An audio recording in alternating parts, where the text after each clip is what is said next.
there's been so much change that's happened over the last 2 years, and it hasn't been from a position of, thinking about opportunity. It has been from a more of a threat focused, or we have to do these things to protect ourselves. So again, some of the complacency that happens right now is from that position. So when you can come to a person and say, hey, I'm going to resource this, then that can get that energy going, thinking, okay, then this is going to move us into a positive, something new and exciting, not just one more thing on my plate that is not resourced.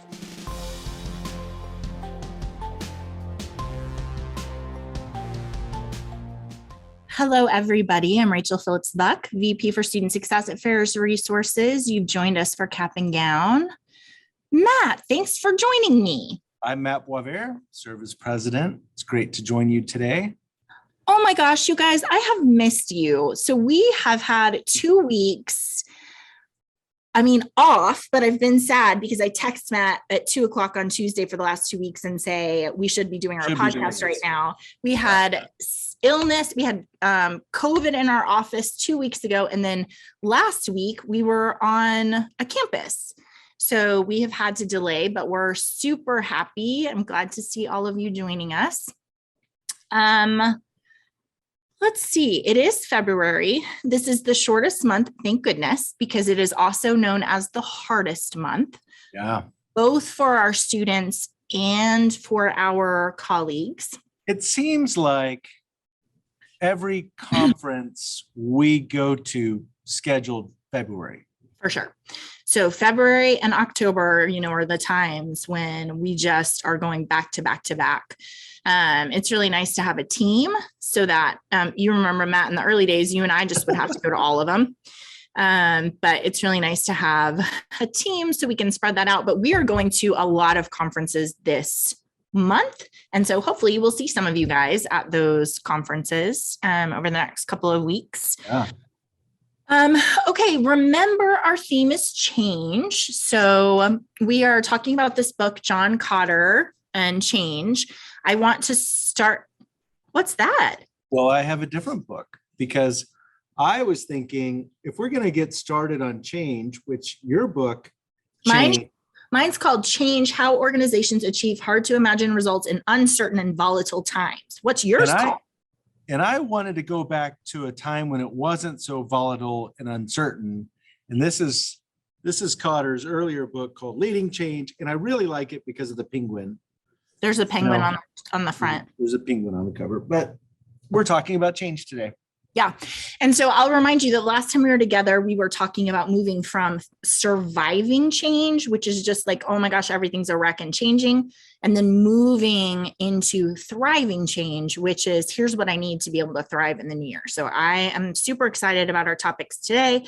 We're going to actually go through the first 2 of his, 8 common errors when we're talking about change. So I'm excited about that, but I have a lot of State of the Union. I don't know if it's because we've taken a couple of weeks off or it's a crazy month. There's just a lot going on. So let's jump into State of the Union. Good news, the S&P raised their view of higher education sector for 2022. So that's really nice. Basically, financial outlook. Yeah, they've increased it to stable. So that ends 4 years of negative outlooks, which is really nice. They're saying primarily the factors that are boosting colleges' financial performances are the federal relief funding, which we know we're getting more money in higher education even now for that federal funding. Large investment gains in 2021, raising auxiliary revenues in the fall when things got back to normal a little bit.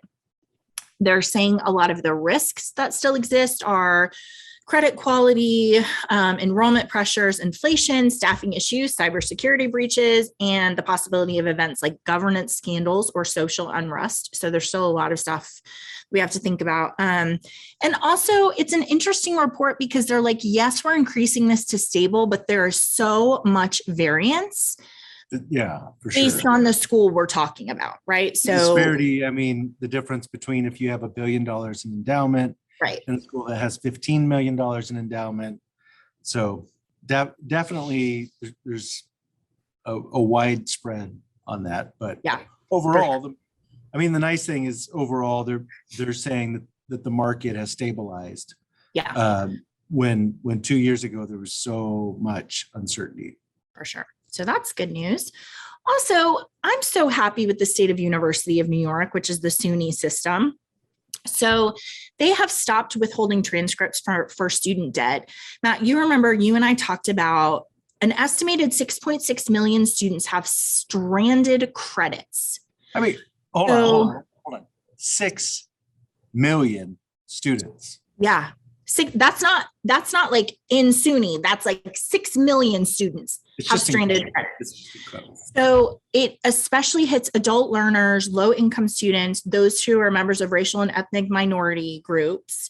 They're the ones who are most likely to have earned some college credit, but not a credential because institutions are withholding paperwork. So they're not allowing them to transfer with their transcript because they have this hold. Here's what I think is crazy town. I honestly cannot believe that this is true. A 2020 survey from the American Association of Collegiate Registrars and Admissions Officers found that 2/3 of reporting colleges would put holds on transcripts for balances of less than $25. Yeah. So like in America, that's like 3,000 institutions. What are we doing? So you and know. I have talked about that standard credit, like stranded credits before, and how it's really difficult. And the counterpoint to that is that this study estimates that colleges' unpaid balances might be as much as $15 billion across the country. So if you think about like, of course, for $25, we need to give people transcripts, but some schools are like building that into their budget. Like we have this much outstanding, and if we can get it from students, it's going to boost our budget numbers. So can we not do that?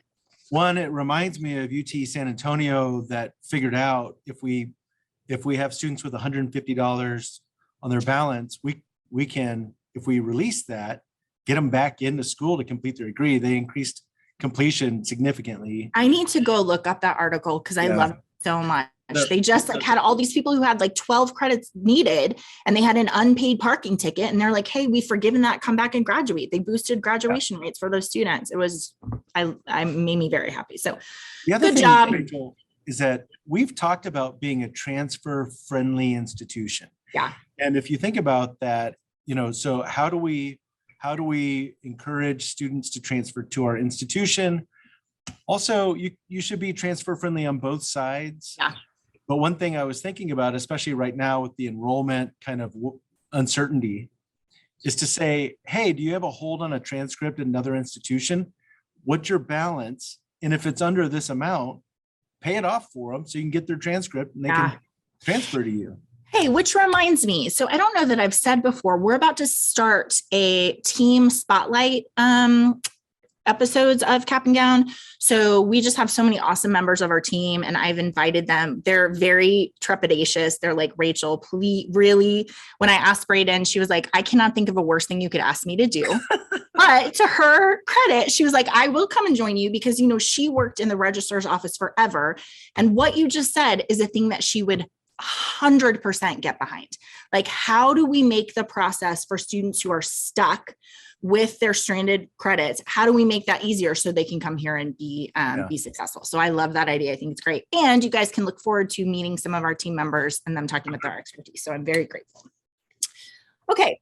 This is a really interesting article that I'm going to circle back to when we start talking about change. But in University Business, they had an article in the last week that the title is Experts Weigh In on 2022, Colleges Must Start Operating More Like Businesses.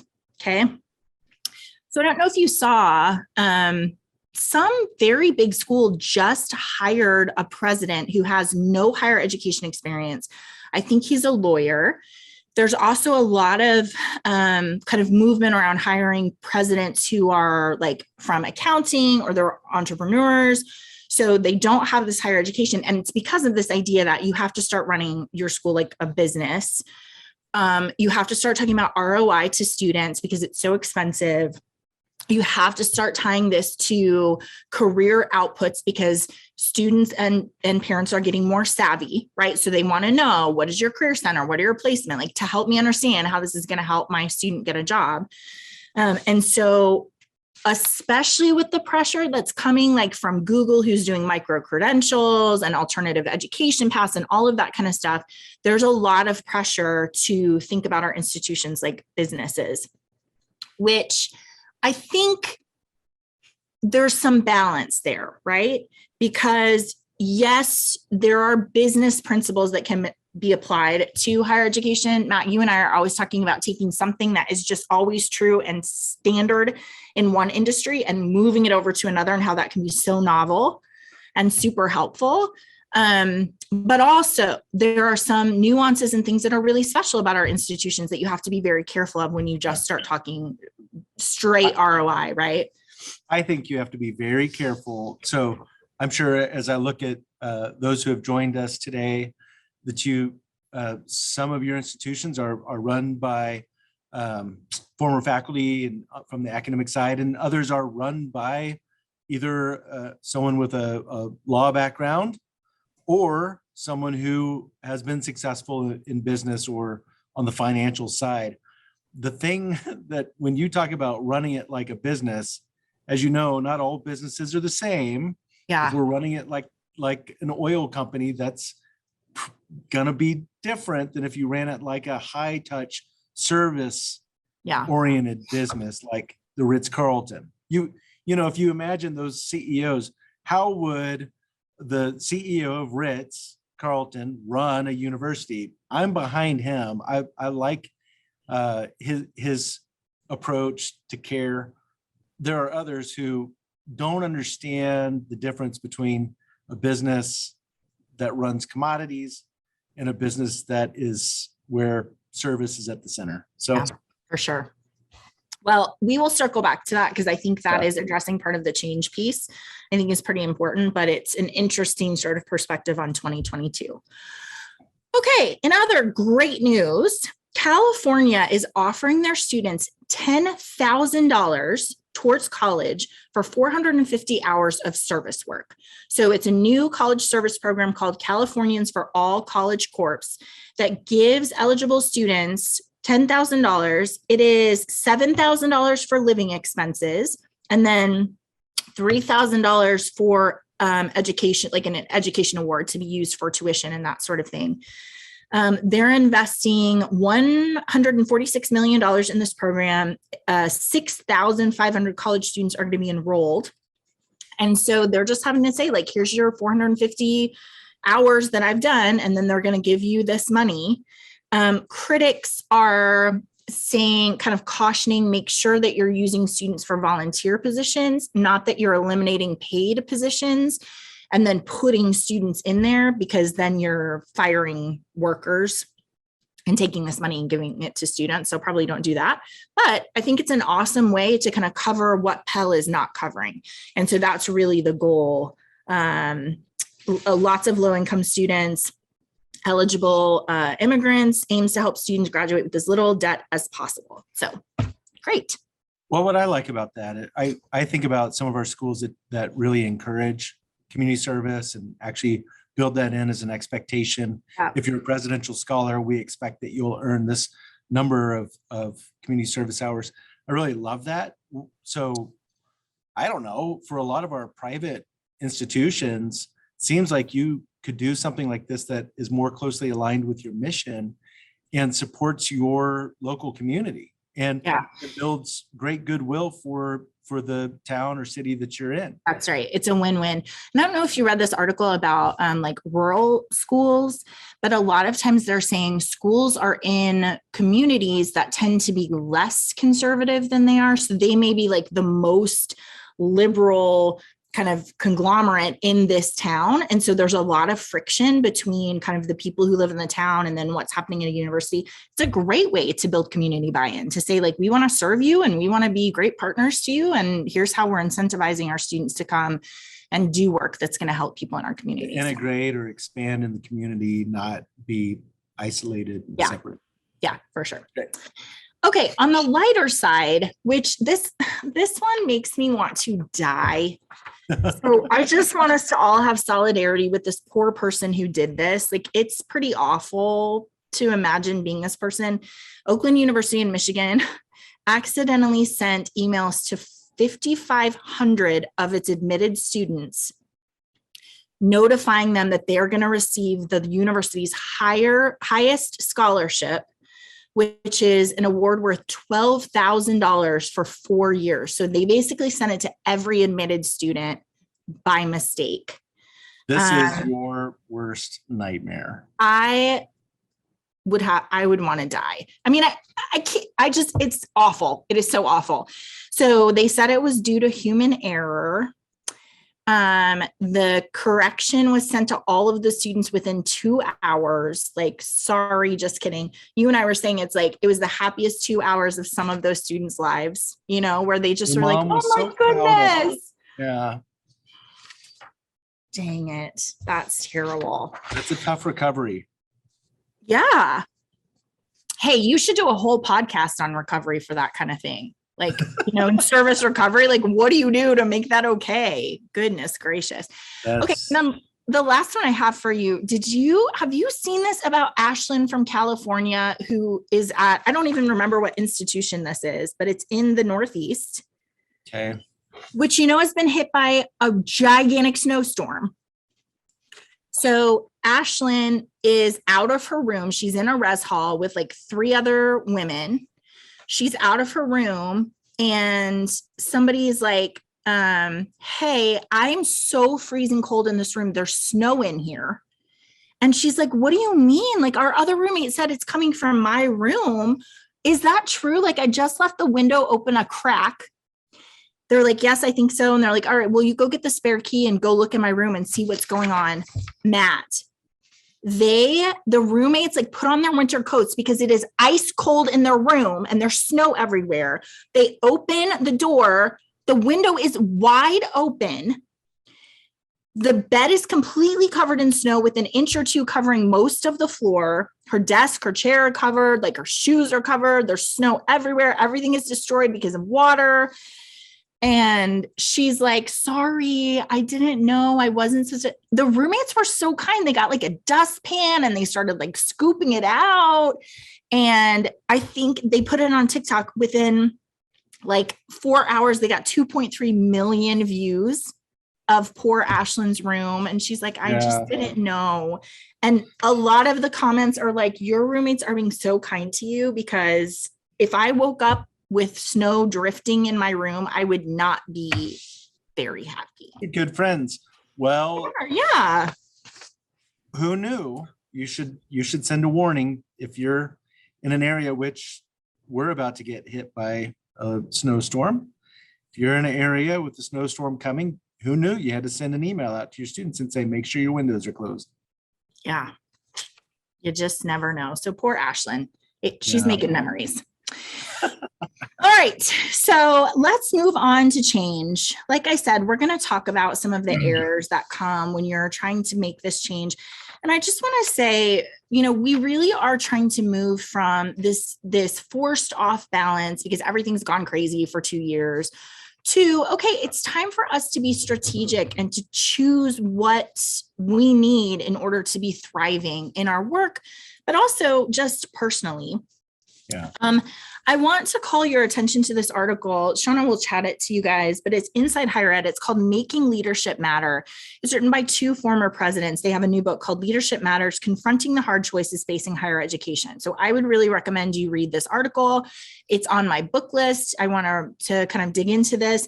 One of the presidents was the past president of Bucknell University and then Washington and Jefferson College. And then, the other one just resigned from Lyon College last year. So it's an interview with them where they go through and they talk about leadership and higher education. And I think it's relevant for our conversation today because they really talk about how leadership through change is going to be vital for higher education moving forward. One thing I thought is really interesting, and for those of you who are joining us through Zoom, I would love for you to chat what you think the answer to this is, because they talk about shared governance that is really unique to American higher education. And they say there are three legs to the stool of what happens at a university. So basically, three constituents that are the most important parts of what's happening on our university. So any guesses about what any one or all three of those stools are? Because I had some ideas. Yeah. And I was not correct. Any ideas, you guys, about what we might consider? What they said are the three legs of the stool for the institution. Okay, the first one is the trustees. The second one is the administration. Thank you, Brian. Right. Students, faculty, staff, and parents. Right. That's what I would guess. But instead, we have trustees, administration, and faculty. And I have a lot of consternation about this. First of all, because my student life, student development colleagues are not recognized in that stool. So that is really distressing to me. But also because we are not thinking of our students as part of the foundation of what we're doing in higher education. So Lisa's like, I knew trustees. I knew that was in there somewhere. Matt, do you have something to say about that? Well, I was kind of wondering where, like the outcomes kind of matter. So whether that's, civic leaders or employers might have some influence on your institution. Yeah, so, no, they don't. It's trustees, administration, and faculty. But I don't know, maybe they didn't want to mention athletics because so many times I feel like higher ed is run by athletics. Yeah. All right. So I don't love that part, but let me move on to the interesting part. They're talking about, one of the questions they asked in this interview was, do you feel like the issues that we are facing today with COVID and campus shootings and school suicide and racial unrest, do you think that those are significantly more difficult than what leaders have had to deal with in the past? And I really appreciate their answer. They're like, we have gone through some really, really hard times in this country. We would count maybe 3 inflection points. The first one is the Civil War, where we lost 750,000 men. So you think about a college population, 750,000 men died in the Civil War. And then we had yellow fever right after that, and we had supply chain breakdown. And so in the history of higher education, they count that as one of those inflection points. That was a really difficult time. And then the second one would be the Great Depression, where very wealthy institutions like Northwestern and the University of Chicago were in merger negotiations because they had no money. They didn't think that they were going to be able to survive as independent institutions. And so without the New Deal, they would have either merged or totally folded. And then World War II came about.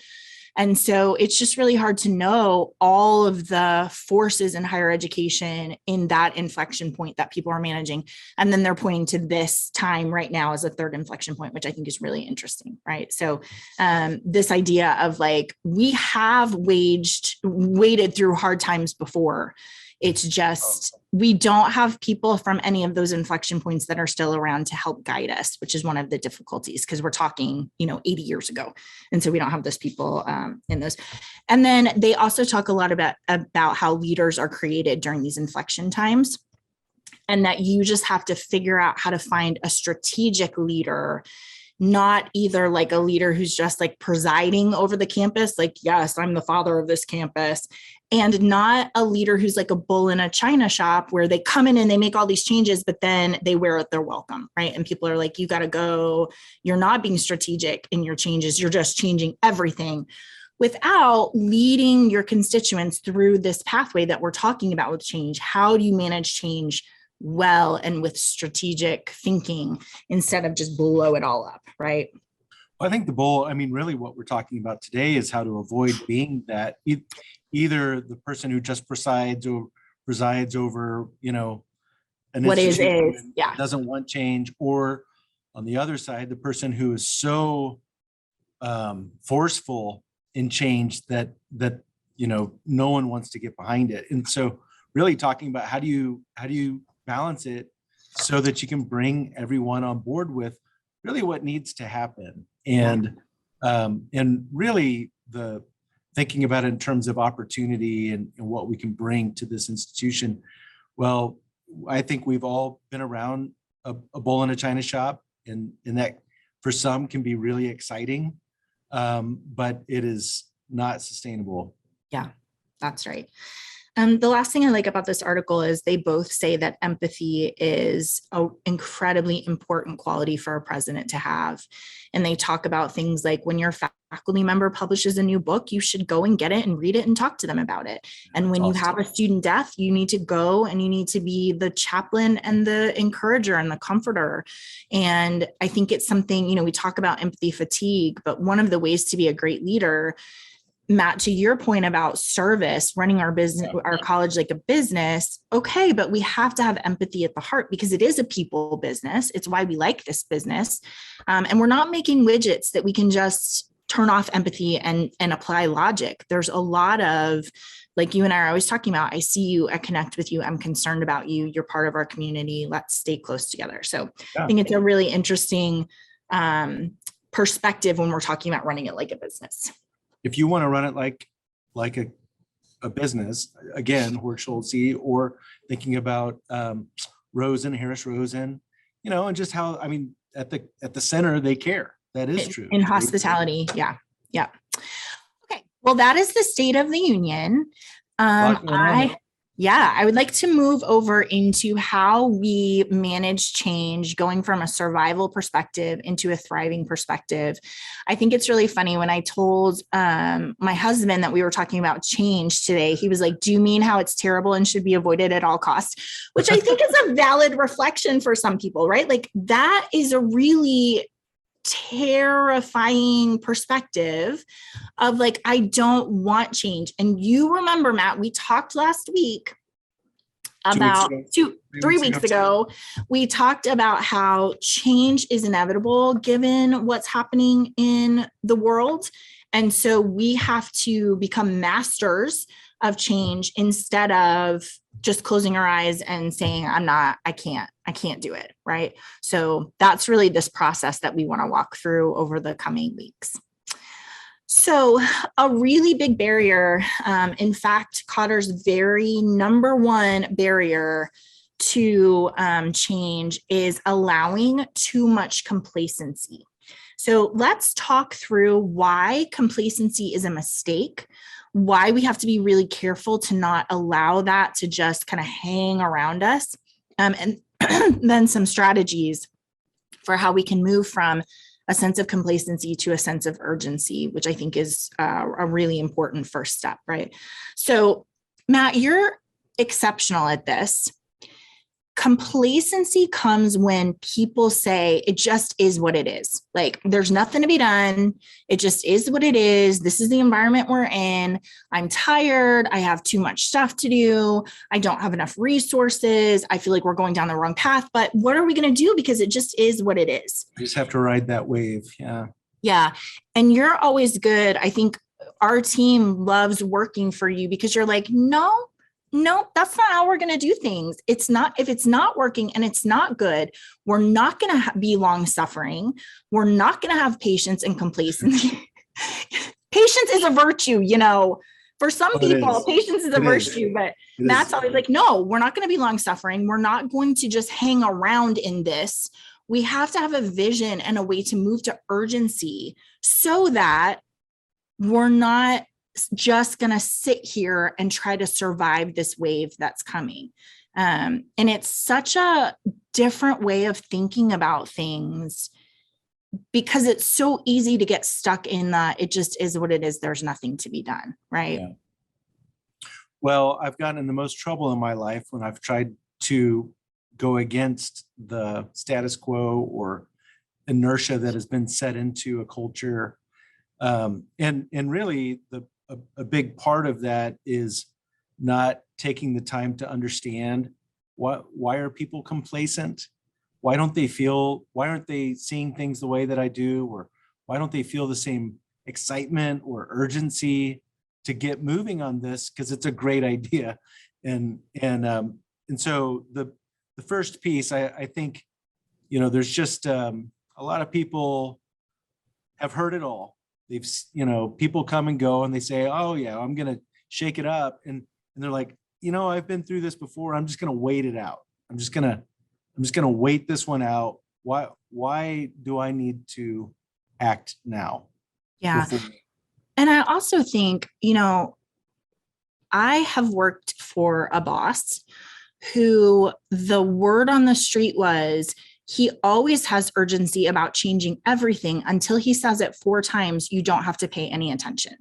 Right. And it's really harmful on both sides, because if you are not consistent, if you do not have a vision for change and why we're changing and you're committed to it, then you do come in and say 18 different things and I feel overwhelmed. And I'm like, I'm just going to wait you out to see if that's actually a thing that's going to happen, or if that's just you coming in and saying a bunch of stuff. And then I'm supposed to, like I said, like word on the street is, unless he revisits it 4 times, you don't have to worry about what he says. So harmful in terms of a leader, you're not trustworthy because you just, say things. But then also I'm complacent because I don't want to get riled up about a thing that's not real, that's not actually going to happen. That's just somebody saying a thing, right? Yeah. I think that that's really important.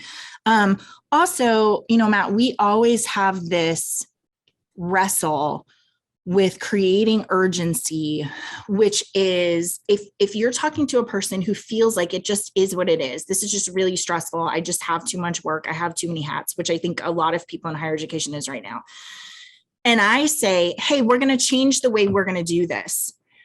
The feeling of, yes, but are you going to resource it? Because you get to just come in and say, we're doing a new thing. But if you are not actively working to say, it doesn't have to be what it is, I need to try to create space for you to have the resources you need to actually accomplish this thing. I'm thinking about Lisa and Dave, right? How Dave sometimes for Lisa, because she is such a hard worker, and she wants to help everybody and she wants to do all the projects exactly right, and her list of all the things she has to do. So if Dave is going to come to Lisa and say, hey, I have a new idea, I want to change this thing, he better sit down with her list and say, I'm going to relieve you of that. That is not important this semester. We're going to change this. We're going to do this thing, right? Because otherwise all she hears is, you have urgency, but I have to do it. And how am I going to manage that? Well, I think, let's be honest right now, for every one of our friends and partners at institutions, there's been so much change that's happened over the last 2 years, and it hasn't been from a position of, thinking about opportunity. It has been from a more of a threat focused, or we have to do these things to protect ourselves. So again, some of the complacency that happens right now is from that position. So when you can come to a person and say, hey, I'm going to resource this, then that can get that energy going, thinking, okay, then this is going to move us into a positive, something new and exciting, not just one more thing on my plate that is not resourced. Right, Matt. And one of the reasons I said before that I agreed with this idea of change as our theme for this year, because I was pretty resistant to it in the beginning, because I was like, it not only is change scary to people, we've been through so much of it, and thinking about, can you do one more thing? Can you do your job this way? Can you do something new? I think people are like, no, I honestly can't. I like the idea of change from the perspective of our urgency comes from the fact that what we are currently doing is not sustainable. We cannot keep doing at this pace with this number of jobs, and this, we just cannot do it. And so when I'm talking to practitioners and I'm saying, you have to embrace change, because it is the way we are going to make your job more of what you want and more of what you like, and loosen all of this stuff that you've just accumulated so that your life is sustainable, basically, right? Because we're talking about macro change, higher education, things are going to be different. But we're also talking about micro change, which is like, what am I doing every day? I have some urgency to change it because I'm going to burn out if we do not do that. And so a big portion of that is how do we resource, ourselves and the people that we're in control of to be able to do that. So another thing about moving to urgency, which you and I are really opposite about this, and you do this much better than I do in terms of leadership, is this idea that as an individual, I can just bring the energy. So when we're talking about doing something new at Ferris, or we're talking about like strategic thinking and what are our goals, my tendency is to want to hold that really close to my chest. Like, I'm an introvert. I want to think about it. I don't want to tell people about it because I'm trying to manage it and I'm trying to like will it to happen. And I'm trying to create all of the energy so that when I finally get to the place that I'm ready to tell somebody, hey, this is the thing I want to do, like I just like force that out for myself, right? Because I've incubated it for so long. And it's a mistake. It's always a mistake, because if you have a good team and if you have people that you trust, the way that you run our team is like, I have these people around me because they're really smart. And I have to start talking about it as soon as possible so I can listen to everything that they have to say, so that then we can move along in energy together, right? And I was telling you, today we had our staff meeting, and I have been thinking about our development timelines. Like, here's the things that we need to be building. These are the new features. Here's what I'm hearing from sales. And I've kept that inside because I'm trying to manage it. And today in staff meeting, I was like, oh, I should tell our team, like, these are the things I'm thinking about. Well, the result of that is all of our team members then email me and say, hey, how can I help you? Can we do this? I'm thinking about this. This would be one way to solve that. I love that. Here's a great example. They're bringing the energy instead of me feeling like it's my job to just control it and then tell people what we're going to do, right? And so that is a way to move people out of that complacency, invite them into the process. Well, it is the difference between leading change and managing change. And for all of us to think about, so in order to lead change, I actually have to have people on my team. Right. And I have to get them, and we have to be patient. We have to start that communication. 10 years ago, I was really humbled. And that was when, as Ferris was getting started and we're trying to get this thing going, and I'm trying to hold on and manage it. We're going to be successful if I can manage it. And then it was, no, the only way we can be successful is to bring people into solving problems together. Yeah. And so that really changed a lot of, because when you want to run fast, you do it on your own. When you want to have cultural change, you have to bring people into that process. Yeah. I also like this idea of building urgency because it moves us. So again, we need to have sustainable lives. We need to have sustainable work. We need to have sustainable future and higher education.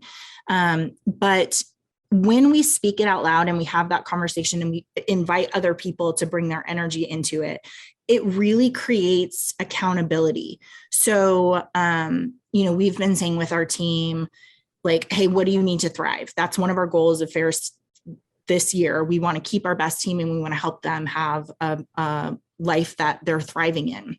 And so we've been talking with everybody about that. Well, the fact that we talked about it today in our staff meeting, I was like, February is a really hard month, you guys. I'm just going to not devote any time to thriving because I don't have time for it. Like, I'm stressed out. I've got too many things. I'm going to be traveling. And everyone was like, no, we said we have urgency about thriving. You are not allowed to just put it on a shelf and say, sorry, I don't have time for that. Right. Which, if I'm just managing from inside, I can do that to myself. Like, I would absolutely be like, Rachel, we don't have time for that important thing for you because you're trying to do all these other things. So having people who are going to reinforce the urgency to thrive and make your life sustainable, I think is so vital to team culture, right? You are not allowed to say like that thing's not important that we've all agreed on and we're all moving in urgency towards. So I love that.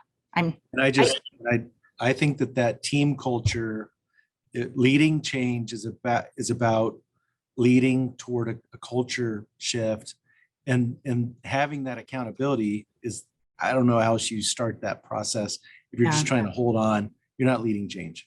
Yeah, for sure. So can you talk about lacking patience with urgency? I think it's really funny because you're like, you have to plan a lot of time so that you can create urgency, which seems very counterintuitive, but it's really important, right? Yeah, I think where I've made the mistake when I was on a campus and trying to create change, again, all of these things kind of layer on top of each other, and again, I am not known for being patient, but it was so helpful for me. My mentor, Rick Lytle, was like, hey, there are people who are, you are an innovator, you are at least an early adopter. We have laggards on our campus who they've been very comfortable. And so if you can win them over, you can be successful. But if you can't win them over, then you're not going to be successful with this, what I knew would be culture changing for us. And so I think taking the time, again, taking time to build consensus. How are we going to do that? Well, we have to lay out our case. Why does this matter for our students? So go back to, what are the three legs to our stool? Well, I wasn't thinking about the trustees. I was thinking about, first of all, students. Then I was thinking about how that could change the work for our staff and our faculty, and then how that can improve enrollment. So parents would be really attracted to this. So the idea of being patient in that process, it starts with, what is my case? What are the facts? What is the data that I need to share with even the most curmudgeon laggard on my campus, so that, for a big initiative that I had, just to go and sit down and have coffee with that curmudgeon and listen to them. So then I'm better equipped in my arguments for why we need to do this, and to communicate that with all the faculty. So I don't know, Rachel, that was hard for me, because I have an idea and I want to implement it. We're going to get going. But I knew there's no way this is going to be successful if I don't have this one faculty member on my team. And he's the hardest person to get on the team. It's really interesting because we run into this when we are selling to schools, right? Where it's like, we want the right team, but who's going to be thoughtful and is going to raise objections and is going to say this, well, what about this? And here's what I'm worried about. We want to address those things. We also have sold to schools where we sold to one person, and it is so much harder to sell to one person. It's easy because they're like, yes, but then you get on a campus and you have no buy-in. You have nobody who's willing to do implementation. Nobody feels heard about it. And so that balance of like, yes, it's easier to get one person or to go alone, but when you do, you are going to run into those roadblocks when it comes to that change. Yeah. And you and I have talked about, one of the mistakes that I think is really easy to make is personal drive versus cultural change. Right. And I would say, I know so many of our colleagues who, in the context of what exists, just have personal drive to be excellent, to serve students well, to do the best work they can, to make sure they're doing everything that they need to, because that is how they're built, right? Yeah. But when you do that and you don't give people the opportunity to talk about what you're doing and help them understand and invite them into the sense of urgency, as soon as you leave, it is gone, because you're managing, like, you're doing it, right? Or as soon as you're tired.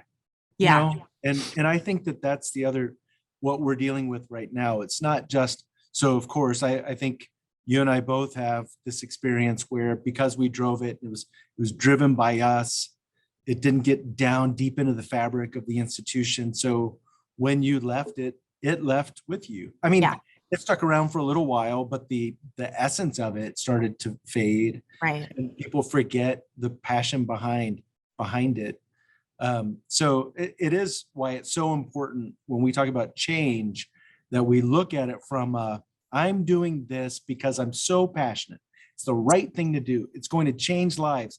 but I have to do it from a culture change perspective so that we can change lives forever, that it just becomes the fabric of our work, not my work or, just my team's work, but starts to become a part of who we are as an institution. Which relates to that idea of I'm bringing the energy, right? If I'm bringing the energy, then I can manage everything, but it is not deep energy. It is not campus wide. Hey, we're on a team and we're going to do this thing. It's just what I have to offer. And so when I leave or when I'm tired, that's the end of it. And we don't have like that sustained piece. So Cotter's really interesting. He talks about complacency is a place where we get stuck.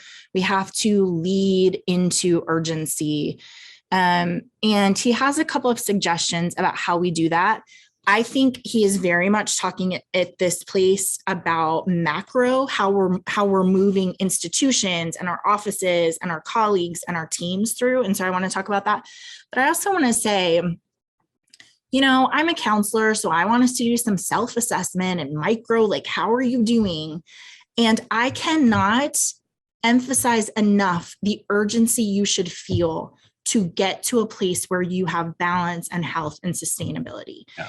It is for 2 years, for 6 months, and then it was a year, and then it was a year and a half, and now we're at 2 years. And there is a just stress survival. And we need to have some urgency about saying, I need balance. I need to reassess. I need to figure out what to do. So Matt, the first thing he says when we're talking about a group, did you have something you want to say about that? Well, and to get to thrive, right? So right. I have to get to thrive, and I need my team to get to thrive so that we can all encourage each other and get there. Yeah, for sure. So one of the things that he talks about, the way that we battle this idea of complacency and we move people over into urgency, is discuss. We have to discuss, which we've already said, like, we need our team's energy. We need to lay those things out there. You and I have talked before about the thinking hats, which I think for higher education is incredibly important, because remember, I've said, like, higher education is about being a critical thinker. And so sometimes when you have an idea and you're like, I want to invite everybody to the table, I'm going to go to the coffee with the curmudgeon, I want to hear all of the criticisms, people can think their job is just to criticize instead of, how could we be optimistic about this? If it works, what are the things that could happen, right? So I think those thinking hats are so important to this piece of, let's get the right team, and then let's have conversations about what are you worried about, but also, what if it works? Can we imagine a world in a year where we've all moved to thriving because of the choices we made? How awesome would that be? What would that mean for us, right? Being able to really control the narrative so that we don't get dragged down into, because let's be honest, people do not like change. There is always a good reason to just keep doing what you're doing. You understand it. It might not be good, but at least you know it. Right. And so it's really easy when we're talking about change, especially when we're tired, just to stay in that black hat and to not then explore some of those other possibilities. So I think it's a really so if you haven't heard Rachel talk through the hats, go back and listen to our podcast where we talk about thinking hats, because it's really good. It is a great exercise, a great way of thinking about everyone's role on the team, Yeah, for sure. Okay, so we have to discuss. I also would say, I understand that if you have a team that you don't fully trust, the idea of discussing an idea to move to urgency is kind of terrible, right? Like, the reason we want to discuss with each other is because, so our Ferris team is the best team I've ever worked on.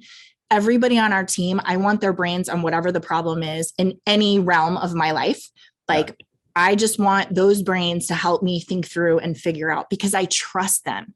And so it's mutual. It's like, you can say, Rachel, that's a terrible idea, and this is why.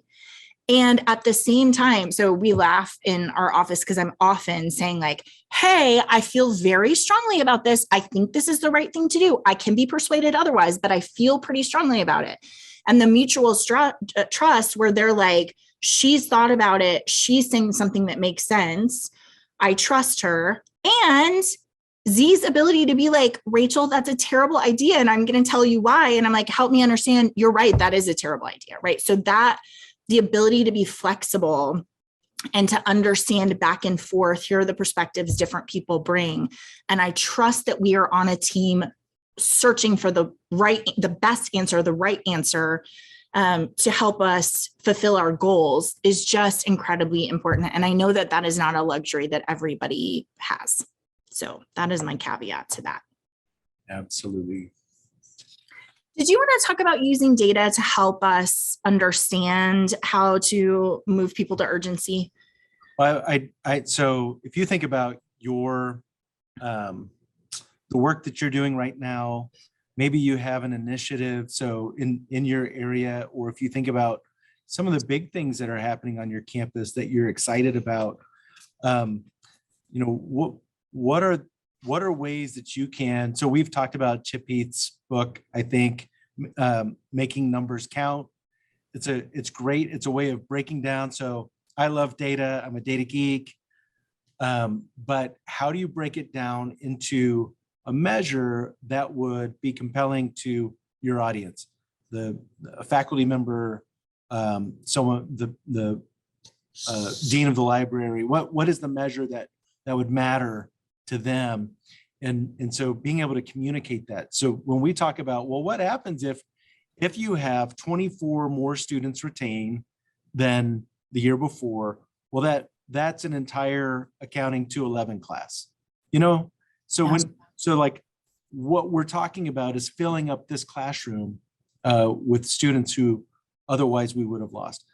I just think that when we're thinking about the opportunity in higher ed right now, when we're thinking about things like in the beginning, when we were talking about just helping remove holds from transcripts and things like that, or being transfer friendly, what could that do? Being able to use data helps tell the story. And so and create that sense of urgency, right? To be able to say, like, the reason we're addressing it now is because it is important right now for these students. In fact, we were just on a campus and I was so happy with them because we were talking about Spark. And we were like, when do you want us to run this Spark analytics on your retention and persistence? And we went back and forth. And finally, the practitioners were like, can you give us data that we can work on right now? Can you tell us students right now that we need to be working on so that we can get them where they need to be to increase retention? Yes, we can. Okay, that's the data that we want, right? Yeah. We're not going to be complacent and say, oh, well, I guess we don't have it now. We'll just wait. No, we want the data so that we can increase that sense of urgency for our team. So I think that's great. Okay, so the second thing that Cotter talks about, we've talked about complacency and how that's not really helpful. The next thing is that you don't create a sufficiently powerful guiding coalition. So let me say it again, because there's like 4 really important words in there. Sufficiently powerful, and then guiding coalition. That this is the idea that you really are just going it by yourself, or that you're kind of willy-nilly putting together a group, but you're not thinking really hard about who needs to be in this coalition to help us drive our change. This is the part where it compelled me to go bring the curmudgeon onto my team. So because I knew the amount of leverage his voice had in a room. Yeah. And I didn't want him on the team, but if I couldn't win him over, I'd never win. And what Cotter says is like, hey, there's 4 things you have to consider. You have to consider positional power. So you have to have all the people in the room so that there's nobody outlying who then can block your movement. So if you don't have this guy in the room and you have all of these people, if he has positional power, and you guys say, we're doing this thing. And he's like, no, you're not, because you didn't listen to me and you didn't invite me in. So you have to make sure that you're thinking about, do we have enough positional power in our coalition so that we're not then going to be blocked by somebody saying, I'm sorry you thought about that, but you should have asked me, you can't do it. The other thing is expertise, which I really love in terms of, do we have a diverse group of people in our coalition that's going to help us make informed, intelligent decisions? Because what I am sure is true If there's somebody from the opposite, so I'm in student development and they're from academics, and I'm like this, if I don't have that voice represented, I cannot make an intelligent, informed decision because I'm missing half of the perspective, right? It's a total blind spot. And you might think you know enough to cover it, but you don't. Yeah. On our team, Braden's always great at telling me what the blind spot is. And she's always been great when I've had an idea and she's like, here's all the ways that you're not thinking. It's So always we been can great. manage it. Yeah. So we can manage that. So having those different representations in every way to be able to say, I don't think you've thought that through from the perspective of whoever I'm representing, right? He also says that you need to make sure that you have credibility on your team. So you need people with good reputations who can vouch for this change, vouch for the work you're doing. You want there to be visible people who are thought of highly in your institutions. And then the last thing he talks about is leadership. So somebody to lead through change. We need leaders and managers on the team. So managers I love because they're like, I'm going to help this stay in control. But then leaders are the ones who are, again, providing that sense of urgency and saying, this is what we're doing. We're going to move through this change process. This is why it's important. This is the vision. This is what we're going to do. And so I think as you're putting together your dream team in your head in terms of change, do we have experts? Do we have positional power, right? Do we have a good reputation? And then do we have both leadership and management to help us as we're thinking through our guiding coalition group? Do you have something you want to add to that?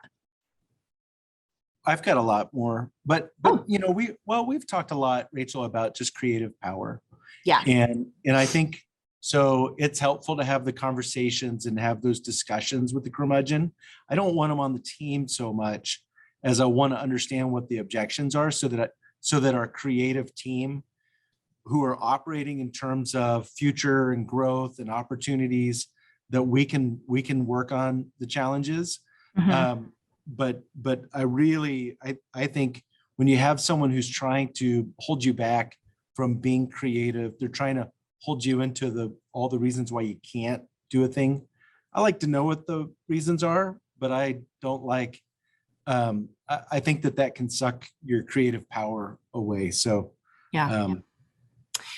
I am thinking about team. My marriage and family therapy faculty member would be so happy for me to remember this term homeostasis, which we talk about in relationships all the time, which is like we are holding the line. We have these parameters. The best way to think about it is like a thermostat. Like you set the thermostat and it's monitoring. And then when it gets too hot, the air conditioner turns on. And when it gets too cold, the heat turns on. So that the good thing about a guiding, powerful coalition, it keeps your parameters. You've spoken your goals. You've said we are going to change these things, and they're going to constantly be helping you monitor. Are you in that framework? Don't go crazy. Don't go all the way over there. That's not what we're doing.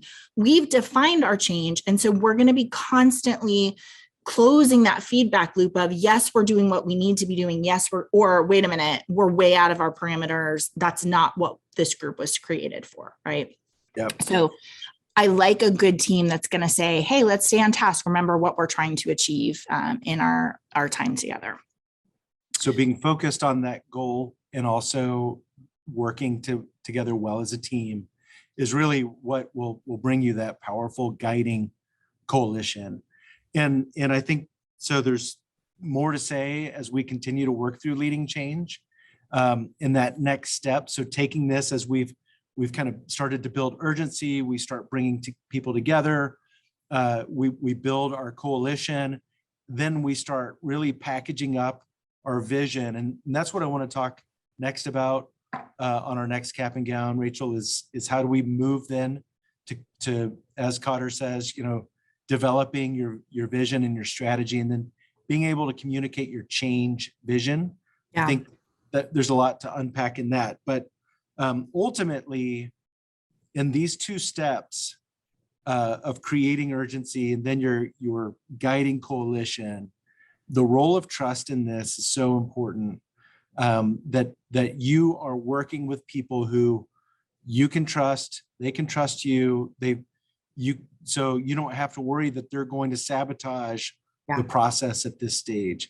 So that would be my last piece on that as you're building that coalition, that it's a group of people who give you creative power, but also that you can trust that they're on your team.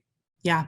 So as I always do, action items, you guys, I would be assessing micro and macro for places where you are complacent, where you have said it just is what it is, and there's nothing to be done.